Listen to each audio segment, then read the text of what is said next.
Today let's look at in-mast furling. Hi, I'm Leon from Regina Sailing, and I've sailed, of all my thousands of miles, 75,000 of these with in-mast furling, both manually controlled and nowadays electrically controlled.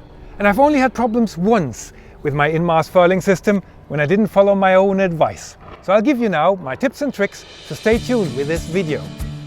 In-mast furling is not much different than the furling Genoa, and I'm old enough to remember in the 80s that people didn't trust this system at all because it could get stuck and you couldn't even trim it. It's like an automatic shifted car. It's not the best of the sails, but you always have the right size of sail area. And how is it with these? Well, you got used to it. You have one part, this is the sheet, where you pull it to unfurl it. And then you have another little control line down there, and when you pull on that, you furl it. And exactly the same thing with the mainsail. You have one line where you pull the sail out of its furling system. Well, in this case, it's the outhaul and not the sheet, but it's the same idea. And then here you furl. So if you turn it manually, and you are working on at the mast, which I had on my Hallberg-Rassy 40, which worked really nicely with the granny bars, then you turn with one winch handle, and then I had another winch to turn to pull the outhaul. And now I can do both electrically from the cockpit, but it's the same idea. The preparation of the furling system is not so difficult.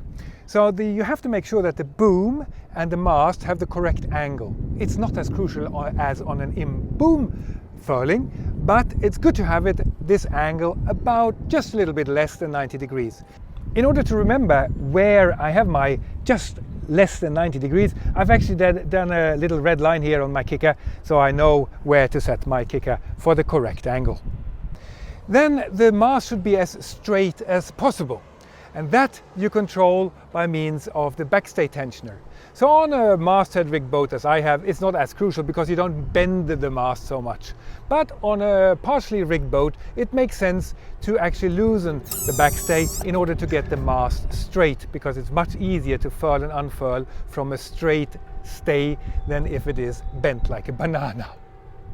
Another thing I've seen wrongly set on many in-mast furling systems is that this little donut here is put on the wrong part of the line. It should be placed here, not over there, because when you furl out the sail completely, this is then placed here to protect the bowline here from getting into the little block over there.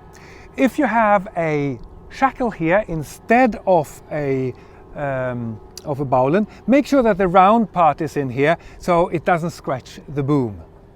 Good to know is that the battens are always, or should be, on the port side of the sail, and that the sail goes in and furls looking from above anti-clockwise. So it goes in here and turns directly to starboard.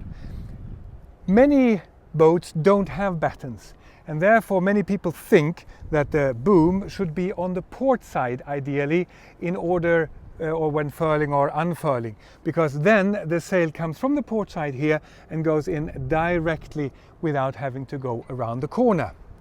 Now, if you have a batten sailed, it really doesn't matter. They both have an advantage and a disadvantage. So if the boom is here on the port side, the sail goes in and it doesn't have to go around the corner. On the other hand, you have the battens, the vertical battens, going through, touching the mast on this side. If you have the boom on the starboard side, then the sail needs to go a bigger corner around the corner here when turning inside. But on the other hand, the battens have the free big space here to get in. So what you lose on one side, you win on the other side. So to my understanding, it really doesn't matter if you sail on the port tack or on the starboard tack, as long as you have the wind approximately from 50 or 40 degrees to about 70-80 degrees on either side. And that we will do when we go out sailing in a minute and unfurl the sail under real conditions.